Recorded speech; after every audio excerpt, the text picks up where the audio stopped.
سعودی scholar استاد اور Jeddah کی مسجد کے امام عاصم الحکیم نے یوٹیوب کی کمائی کو حرام قرار دے دیا۔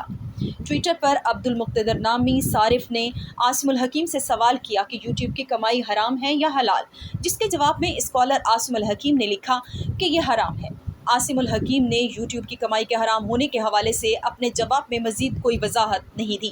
تاہم ان کے یوٹیوب چینل پر 4 سال قبل ان کا یوٹیوب کمائی کے حوالے سے دیا گیا بیان موجود ہے، جس میں انہوں نے بتایا تھا کہ آج کے معاشرے میں یوٹیوبر ہونا نوجوان کا بڑا مشغلہ بنتا جا رہا ہے۔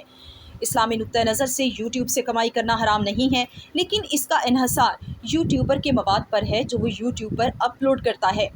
اگر کوئی یوٹیوبر یوٹیوب پر حرام کانٹینٹ جس میں میوزک، خاتون، نازیبہ گفتگو، فحاشی اور بے حرمتی پر مشتمل مواد اپلوڈ کرے تو اس سے حاصل ہونے والی آمدنی حرام ہوگی۔ واضح رہے کہ عاصم الحکیم جدہ کی مسجد میں جمعہ کی نماز پڑھاتے ہیں۔ وہ کئی ٹی وی پروگرامز میں بطور ہوسٹ اور مہمان شرکت کر چکے ہیں۔